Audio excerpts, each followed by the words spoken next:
The year of depressions, यानी 1930 में जो ईयर ऑफ ग्रेट डिप्रेशंस का दौर आया उसका क्या इम्पैक्ट पड़ा जर्मनी पे और पूरे वर्ल्ड पे, इसके बारे में जो है वो दिया गया। जिसमें आपको याद होगा कि 1923 में जर्मनी ने कर्ज के पैसे को देने से मना कर दिया था और उस समय जो है वो अमेरिका के द्वारा उसे मदद करने की बात कही गई थी। अमेरिका ने जर्मनी की मदद करने के लिए दावेश प्लान को जो है वो इंट्रोड्यूस किया था 1923 में। लेकिन अमेरिका ज़्यादा दिनों तक जो है वो जर्मनी की मदद नहीं कर पाया, क्योंकि 1930s में पूरे वर्ल्ड में जो है वो इकोनॉमिक क्राइसिस हुई और इस इकोनॉमिक क्राइसिस के कारण अमेरिका के द्वारा जो जर्मनी की मदद की जा रही थी वो मदद करना जो है वो बंद कर दिया गया। रिजल्ट यह हुआ, अमेरिका की इतनी कंडीशन खुद इतनी बुरी हो गई थी कि उसके कई तरह के जो है वो प्रॉब्लम्स फेस करने लगे थे, जैसे कि हर चीज़ की जो है वो महंगाई बढ़ने लगी थी। शेयर के प्राइस जो थे वो इतनी तेज़ी से नीचे गिरने लगे कि अमेरिका का जो सबसे बड़ा वॉल स्ट्रीट एक्सचेंज था, इस वॉल स्ट्रीट एक्सचेंज कंपनी की शेयर जो है वो एक दिन में 30 मिलियंस जो है वो शेयर बेचने पड़े। अमेरिका के बैंक्स जो है वो कई तरह के बैंक जो है वो बंद हो गए। नेशनल इनकम जो है वो अमेरिका का आधा हो गया। फैक्ट्रीज, एक्सपोर्ट, ये सारे अमेरिका के जो है वो बंद होने लगे। ऐसे सिचुएशंस में अमेरिका जो जर्मनी को मदद कर रहा था वो मदद करना बंद कर देता है और यहाँ तक कि जो पैसे अमेरिका के द्वारा दिए गए होते हैं उन पैसे को वापस भी जो है वो डिमांड किया जाने लगता है कि अमेरिका की स्थिति खुद खराब है, आप इसके पैसे को वापस कर दें। ऐसे सिचुएशन में जो है वो जर्मनी की स्थिति और बदतर हो गई। 1932 तक पहुँचते पहुँचते इंडस्ट्रियल प्रोडक्शंस जो है वो 40% तक डिक्रीज कर गया। कई तरफ जो है वो लोगों में जो है वो अनएम्प्लॉयमेंट, बेरोजगारी जो है वो देखने को मिलने लगी।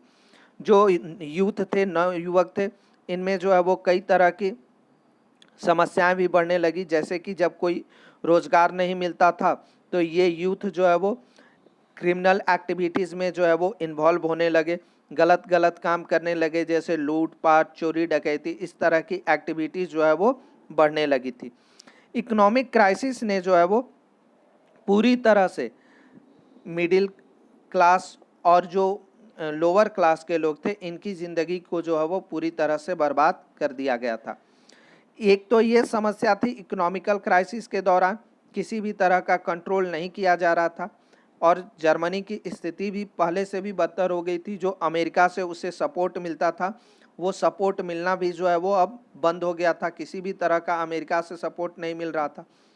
ऐसे साथ साथ जो है वो कुछ और प्रॉब्लम्स जो है वो वाइमर रिपब्लिक में देखने को मिलती थी।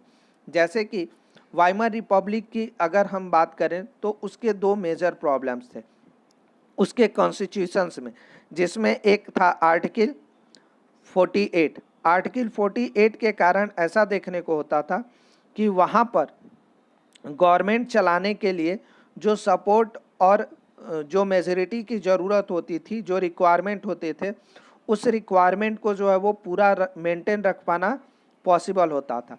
यही कारण था कि कुछ ही दिनों के बाद जो है वो वहाँ पर गवर्नर रूल्स जो है वो लागू हो जाता था, यानी प्रेसिडेंशियल रूल लागू हो जाता था। कुछ दिन सरकारें चलती थी, फिर प्रेसिडेंट रूल आ जाता था, फिर कुछ दिन सरकारें चलती थी, फिर प्रेसिडेंट रूल आ जाता था, यानी गवर्नमेंट जो है वो अनस्टेबल रही। ये सबसे बड़ा जो है वो प्रॉब्लम था। दूसरा चीज़ था कि achieving the majority of any one party. Germany में जो है वो कोई भी पॉलिटिकल पार्टीज मेजॉरिटी में नहीं थी और मेजॉरिटी में ना होने के कारण जो है वो किसी भी पार्टी को अपनी सरकार मेंटेन रख पाना जो है वो असंभव था। ये समस्याएं जो है वो जर्मनी को ज़्यादा फेस करनी पड़ रही थी और इससे जर्मनी में जो है वो स्टेबिलिटी, वहाँ के गवर्नमेंट में स्टेबिलिटी भी नहीं देखने को मिलती थी। दूसरी तरफ जो है वो कुछ ऐसे सिचुएशंस क्रिएट हो जाते थे जिससे लगता था कि कंट्री में पुनः जो है वो डिक्टेटरशिप आ गई। तो ये जर्मनी की कुछ समस्याएं थी जो न्यू वाइमर रिपब्लिक बनी थी, जिसके कारण वाइमर रिपब्लिक जो है वो सही तरीके से वहाँ पर गवर्नमेंट नहीं चला पा रही थी, या कह सकते हैं वाइमर रिपब्लिक यहाँ पर फेल्यूर थी।